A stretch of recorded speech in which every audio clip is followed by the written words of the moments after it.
വർഷങ്ങളായി മഴക്കാലമായാൽ നമ്മൾ കേൾക്കുന്ന അല്ലെങ്കിൽ ചോദിക്കുന്ന ഒരു കാര്യമാണ് മുല്ലപ്പെരിയാർ ഡാം പൊട്ടുമോ എന്നത്. നമ്മൾ മലയാളികൾക്ക് ഈ കാര്യത്തിൽ കൃത്യമായ ഒരു ഉത്തരം പറയാനുമില്ല. പൊട്ടിയാൽ എല്ലാം നശിക്കും എന്ന ഒരൊറ്റ ഉത്തരമാണ് എല്ലാവരും പറയുന്നത്. എന്നാൽ തമിഴ്നാട് ഉറപ്പിച്ചു തന്നെ പറയുകയാണ് 1000 വർഷങ്ങൾ കഴിഞ്ഞാലും മുല്ലപ്പെരിയാർ ഡാം പൊട്ടുകയില്ല എന്ന്. തമിഴ്നാടിൻ്റെ വാദമാണ് ശരിയെന്ന് പലരും അംഗീകരിക്കുകയും ചെയ്യുന്നുണ്ട്. ഇതിന് പ്രധാന കാരണം ഇതൊരു ഗ്രാവിറ്റി ഡാം ആയതുകൊണ്ടാണ്. അതായത് ഗ്രാവിറ്റേഷണൽ ഫോഴ്സ് അഥവാ ഗുരുത്വാകർഷണ ബലം എന്ന തത്വത്തെ അടിസ്ഥാനമാക്കി നിർമ്മിച്ച ഡാം. ഇവിടെ വെള്ളത്തേക്കാൾ ഗ്രാവിറ്റേഷണൽ ഫോഴ്സ് കൂടിയ വസ്തുവായ കരിങ്കല്ല് കൊണ്ടാണ് ഈ ഡാം നിർമ്മിച്ചിരിക്കുന്നത്. കരിങ്കല്ലിന് വേറൊരു പ്രത്യേകത കൂടിയുണ്ട്. എത്ര നാൾ വെള്ളത്തിൽ കിടന്നാലും അതിന് ഒരു മാറ്റവും സംഭവിക്കില്ല. അങ്ങനെയുള്ള കരിങ്കല്ല് അടുക്കി വെച്ചുണ്ടാക്കിയതാണ് മുല്ലപ്പെരിയാർ ഡാം. ഈ അണക്കെട്ട് നിർമ്മിക്കുന്ന കാലത്ത് സിമന്റ് ഉണ്ടായിരുന്നില്ല. അതുകൊണ്ട് കരിങ്കല്ല് അടുക്കി വെച്ച് അണക്കെട്ട് നിർമ്മിക്കേണ്ടി വന്നു. ഈ അണക്കെട്ടിന്റെ ബലം എന്നത് ഇതിന്റെ മൊത്തത്തിലുള്ള ഭാരമാണ്. ഇത് നിറയുമ്പോൾ ഉള്ള മൊത്തം വെള്ളം അണക്കെട്ടിൽ ചെലുത്തുന്ന ബലം എത്രയാണോ ആ അത്രയും ഫോഴ്സിനെ ചെറുക്കുവാൻ ആവശ്യമായതിനേക്കാൾ കൂടുതൽ കനത്തിൽ കരിങ്കല്ല് അടുക്കിയാണ് ഈ അണക്കെട്ട് നിർമ്മിച്ചിട്ടുള്ളത്. ഇപ്പോഴത്തെ പ്രധാന പ്രശ്നം ഇത് നിർമ്മിക്കുന്നതിന് ഉപയോഗിച്ചിരിക്കുന്ന സുർക്കി കാലപ്പഴക്കത്തിൽ ചോർന്നൊലിച്ചു പോയിരിക്കുന്നു എന്നതാണ്. അപ്പോൾ ഈ ഡാമിന് ബലക്ഷയം ഉണ്ടായി കാണില്ലേ എന്നൊരു സംശയം തീർത്തും ന്യായവുമാണ്. എന്നാൽ മുല്ലപ്പെരിയാറിൽ സുർക്കി ഉപയോഗിച്ചിരിക്കുന്നത് അണക്കെട്ടിന്റെ ബലം കൂട്ടുവാനല്ല, അണക്കെട്ടിലെ വെള്ളം ലീക്ക് ചെയ്യാതിരിക്കുന്നതിനാണ്. ഇനി മുഴുവൻ സുർക്കിയും ഒലിച്ചുപോയാൽ പോലും അണക്കെട്ടിന് ബലക്ഷയം ഒന്നും സംഭവിക്കില്ല. കാരണം സുർക്കിയുടെ ബലത്തിലല്ല ഈ അണക്കെട്ട് നിലനിൽക്കുന്നത്. ഈ അണകെട്ടാൻ ഉപയോഗിച്ചിരിക്കുന്ന കരിങ്കല്ലിന്റെ ഗുരുത്വാകർഷണ ബലത്തിലാണ്. എന്നാൽ ഇക്കാലത്ത് അണകെട്ടുന്നത് സിമന്റ് ഉപയോഗിച്ചാണ്.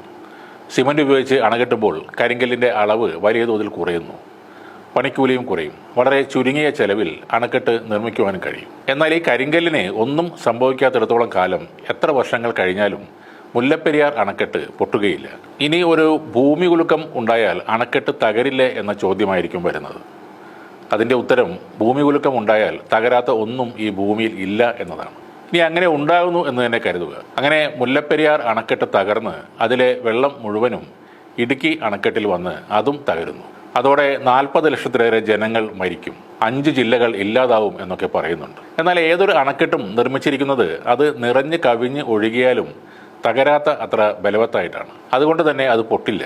പിന്നെ മാക്സിമം വാട്ടർ ലെവൽ കൊടുത്തിരിക്കുന്നത് ഒരു മുൻകരുതൽ എന്ന നിലക്കാണ്. അതുകൊണ്ട് ഇടുക്കി പോലൊരു അണക്കെട്ട് നിറഞ്ഞു കവിഞ്ഞ് ഒഴുകിയാലും ഒരിക്കലും അത് പൊട്ടുകയില്ല. ഇനി അഥവാ ആ അണക്കെട്ടും പൊട്ടി എന്ന് തന്നെ ഇരിക്കട്ടെ, അനേകം ചതുരശ്ര കിലോമീറ്റർ പ്രദേശത്ത് പരന്നു കിടന്ന ആ വെള്ളം അണക്കെട്ട് പൊട്ടുന്ന വിടവിലൂടെ ഒഴുകിത്തീരുവാൻ കുറേയേറെ സമയമെടുക്കും. അല്ലാതെ ഈ 2 അണക്കെട്ടിലെയും വെള്ളം മുഴുവനും കൂടി ഏതാനും മിനിറ്റുകൾക്കുള്ളിൽ താഴേക്ക് ഒഴുകി വരില്ല. ഇങ്ങനെ ഒഴുകി വരുന്ന വെള്ളം നേരെ താഴോട്ട് ഒഴുകുന്നത് പോലെ തന്നെ 2 വശങ്ങളിലേക്കും കൂടി പരന്ന് ഒഴുകുകയും ചെയ്യും. ഇങ്ങനെ പരന്ന് ഒഴുകുന്നത് കൊണ്ട് താഴേക്ക് വരുന്തോറും അതിൻ്റെ ശക്തി കുറഞ്ഞു വരും. ഏറി വന്നാൽ തൊടുപുഴ വരെ നാശനഷ്ടങ്ങൾ ഉണ്ടായേക്കാം.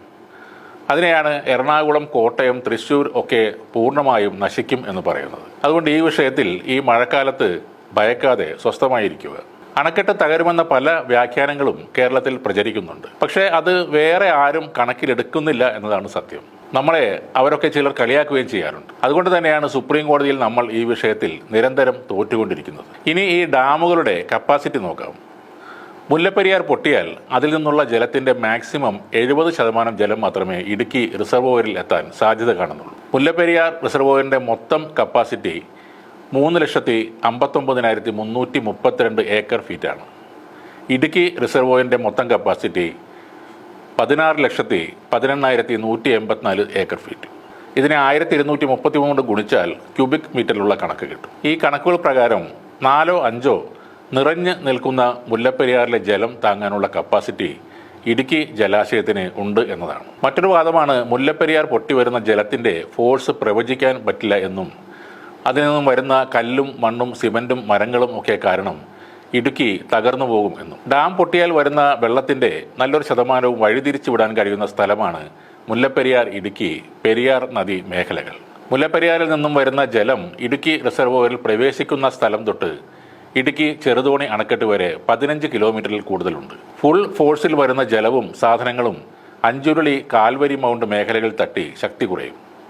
ഇനി എത്ര ഫോഴ്സ് ആയാലും ഡാം പൊട്ടി വരുന്ന ജലത്തിന് പലവട്ടം അങ്ങോട്ടും ഇങ്ങോട്ടും തട്ടി അതിൻ്റെ ശക്തി ഇല്ലാതെയായി തീരാനുള്ള സാഹചര്യവും അവിടെ തന്നെയുണ്ട്.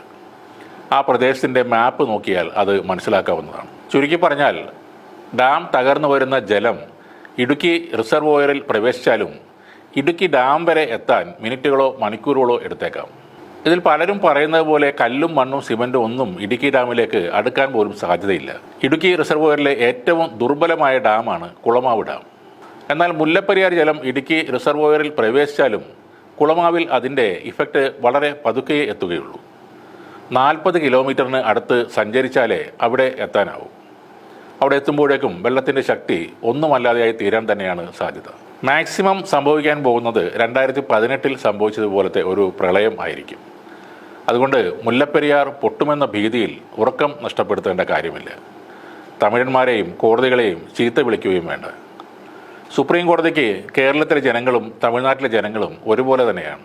ജനങ്ങളുടെ ജീവന് ആപത്താണെന്ന് ഉറപ്പായാൽ മുല്ലപ്പെരിയാർ എന്നല്ല ബക്രാനങ്കൽ അണക്കെട്ട് വരെ പൊളിച്ചു കളയാൻ കോടതിയുടെ ഉത്തരവ് വന്നെന്നിരിക്കും.